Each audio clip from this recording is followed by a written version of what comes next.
여러분 안녕하십니까. 중학사회 다한다의 강사호 강수입니다.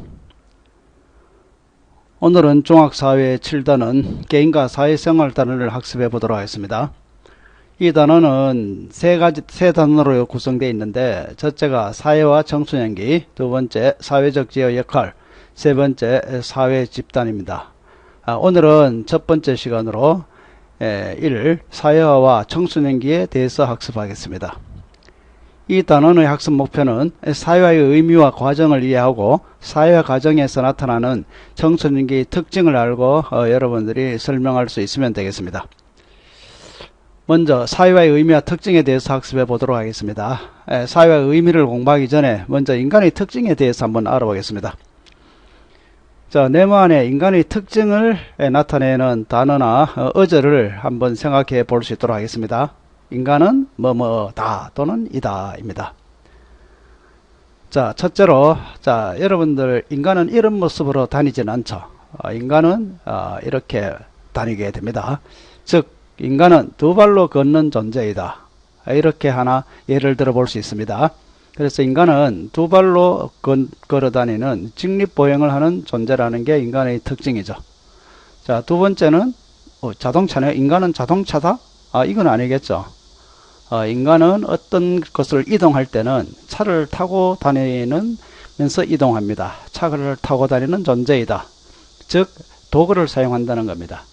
인간은 생활에 필요한 여러 가지를 발명하고 창조해서 도구로 만들어서 사용을 하죠. 이게 동물과 구별되는 인간의 또 하나의 특징이겠죠. 자, 다음은 불이죠. 자, 인간은 불을 사용하는 존재이다. 자, 인간은 불을 사용하여서 여러 가지 에너지나 또는 식사를 하는데 사용하기도 합니다. 자, 그 다음엔 또 인간은 어떤 특징을 가지고 있을까요? 그렇죠. 자, 이 그림은 인간이 여러 명이 모여서 뭔가를 하고 있습니다. 즉, 인간은 사회적 동물이다. 혼자 살지 않고 여러 사람과 더불어서 살아간다는 뜻이죠. 즉, 사회적 존재라는 말입니다.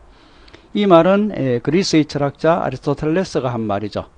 여러 사람과 사람은 상호작용을 하면서 살아가는 사회적 존재다 라고 아리스토텔레스가 했습니다. 자, 이것은 생각하는 로댕이죠. 자, 인간은 그렇죠. 생각하는 존재이다 또는 생각하는 갈대이다 이렇게 표현을 했습니다. 자, 이 말은 파스칼이라는 사람이 한 말입니다. 즉 인간은 이성적 존재이다. 이렇게 인간의 특징을 짚어볼 수 있겠죠. 그래서 인간은 다른 동물과는 달리 직립보행을 하거나 도구를 사용하고 불을 사용하고 또 사회적 이성적 존재로 살아가고 있습니다.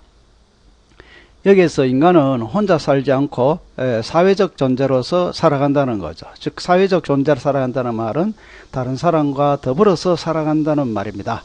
그러면은 다른 사람과 더불어서 살기 위한 그 사회에는 뭔가 배워야 살아가는 규칙이라든지 어떤 질서 이런 것들이 필요하겠죠. 그래서 사회화가 필요하다는 겁니다.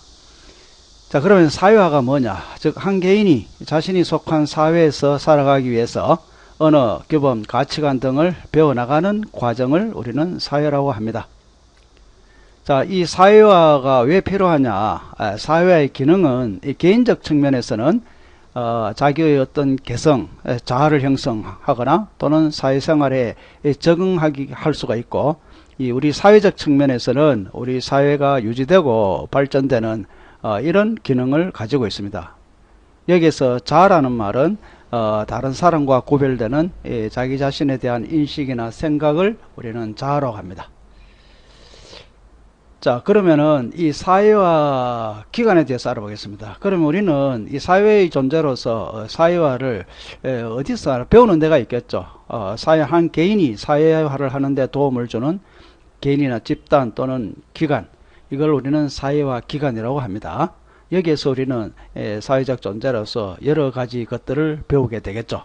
자, 그러면은 사회화 기관의 종류에는 어떤 것들이 있느냐? 여러 가지가 있습니다. 먼저 의식주와 관련된 가장 기초적인 생활 습관과 언어를 습득하는 사회화 기관이 바로 가정이겠죠.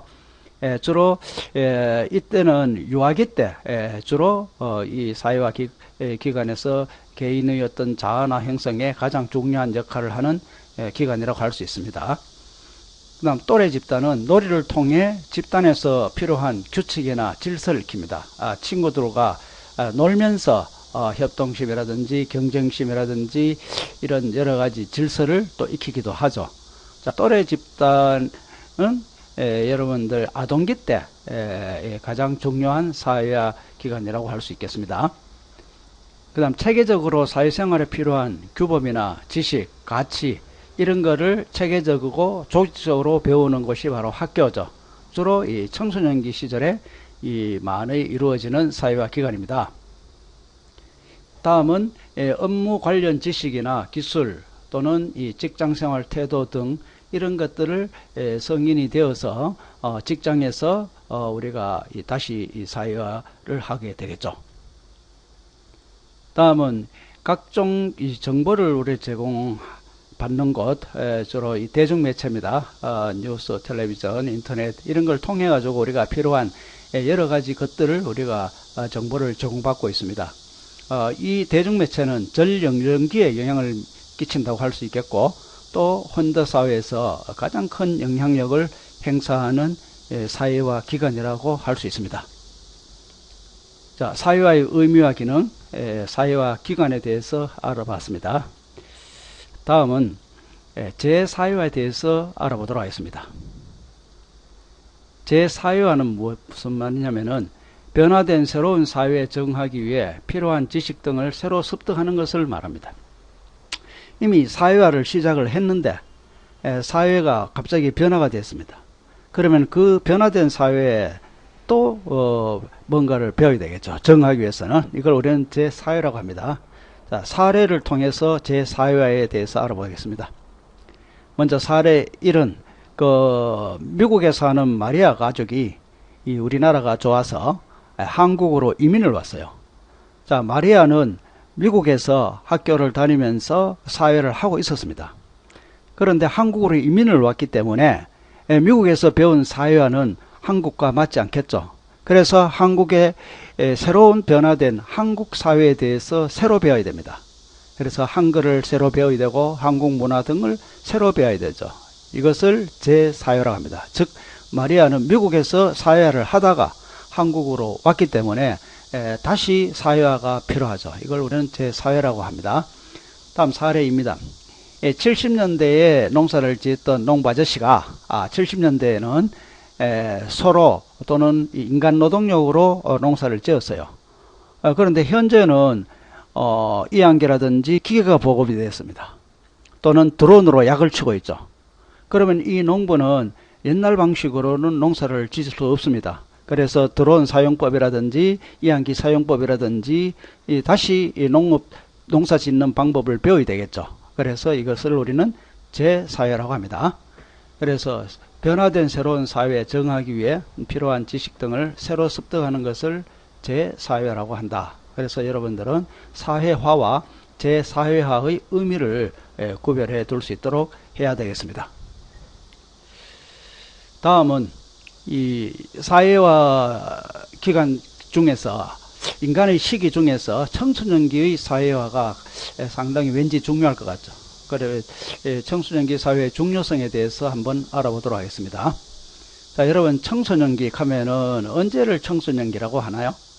그렇죠. 아동기와 성인기의 과도기에 해당하는 시기로 우리나라 나이로 12, 13세에서 18, 9세 초등학교 고학년에서부터 중학생, 고등학교까지를 우리는 청소년기라고 보면 되겠습니다. 자, 이 시기의 특징에 대해서 알아보도록 하겠습니다. 이 시기는 신체적으로 급격한 변화가 일어납니다. 성장이 급성장을 하고 남자는 남자다워지고 여자는 여자다워지는 이런 신체적 변화가 크게 일어나는데 이것을 우리는 제2차 성징기라고 합니다. 다음은 감정의 기복이 심하고 충동적 행동을 한다입니다. 북한에서 남침을 하지 못하는 가장 큰 이유가 중학교 2학년 때문이라고 하죠. 이런 말이 있는데 그만큼 물불을 가리지 않고 충동적 행동을 하는 시기이기 때문이랍니다. 이걸 우리는 질풍노도의 시기, 성난파도, 아주 심한 바람, 그래서 이런 뜻은 가진 이 질풍노도의 시기라고 청소년기를 부릅니다. 다음, 부모나 기성세대에 대해서 저항이나 반감을 가지고 있다 이 말입니다. 그래서 제2 반항기라고 합니다. 다음, 부모에게 독립을 하려고 하고 또래 집단과 강한 유대를 형성합니다. 부모보다도 이때는 친구를 더 좋아하는 이런 시기이죠. 다음에는 나는 누구인가에 대해 관심이 많습니다. 지금까지는 부모에 의해서 의존적으로 기생했다면 이제는 자기 자신에 대해 독립을 하려고 하고 자기 자신에 대해서 여러 가지 고민이 많아지고 자기 자신에 대해서 관심이 증가하는 시기입니다. 그래서 자아 정체성을 형성하는 시기다. 이렇게 청소년기의 특징을 살펴볼 수 있습니다. 자, 청소년기는 왜 중요하냐? 그렇죠. 가장 중요한 자아 정체성이 확립되는 시기입니다. 그래서 개인의 삶뿐만 아니라 사회에도 큰 영향을 끼치기 때문에 청소년 시기는 어느 때보다도 중요한 시기입니다. 그래서 청소년기인 여러분도 이 시기를 잘 넘겨서 사회화를 잘 해서 훌륭한 사회에 적응하는 그런 이 성인으로 성장을 해야 되겠습니다. 자, 지금까지 이 사회화와 청소년기에 대해서 알아봤습니다. 자, 지금까지 했는 거를 문제를 통해서 한번 정리해 보도록 하겠습니다. 첫째, 한 개인이 자신이 속한 사회의 언어, 규범, 가치관 등을 배워나가는 과정을 무엇이라고 했는가요?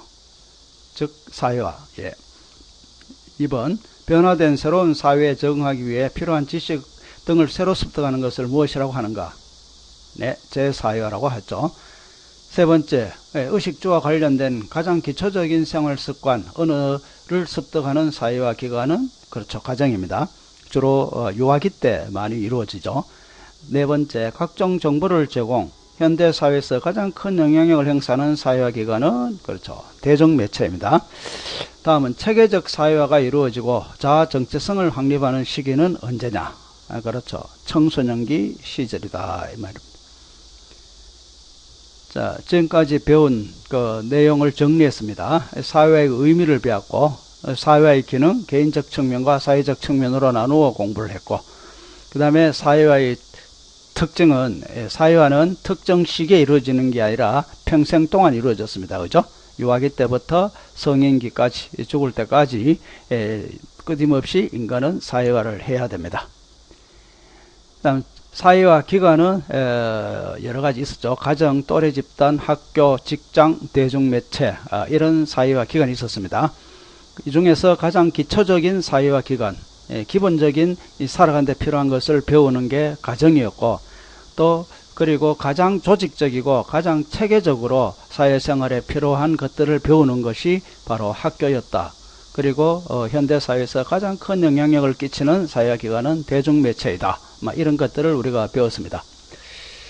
그 다음 청소년기의 특징은, 청소년기는 질풍노도의 시기, 또는 성인기도 아니고 아동기 중간인 주변인, 그리고 부모에게 정서적으로 독립하여 자신 스스로 판단하고 행동하려는 이런 모습을 보이는 심리적 이유기, 그 다음에 신체적으로 급성장하는, 남자는 남자다워지고 여자는 여자다워진다, 제2차 성징기, 이렇게 청소년기를 표현을 했습니다.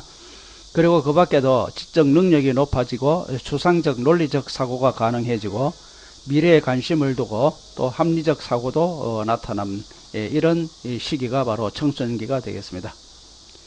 청소년기의 사회화는 왜 중요하냐? 그렇죠, 자아 정체성이 형성되는 시기입니다. 그래서 자기 자신이 누구인가를 찾는 그런 자아 정체성이 형성되는 시기로 사회화가 매우 중요한 시기입니다. 자, 감사합니다. 이것으로 이 단원의 학습을 마치고 다음 시간에는 사회적 지위와 역할에 대해서 학습해 보도록 하겠습니다. 여러분, 어떠한 불행 속에서도 행복은 숨어 있습니다. 여러분 살아가다가 현재 내가 불행하다고 생각해도 그 속에는 행복이 있으니까 여러분들 이 세상은 어떠한 경우라도 행복이 있다, 이렇게 생각하시고 힘차게 살아갈 수 있도록 해야 되겠습니다. 이상으로 수업을 마치겠습니다.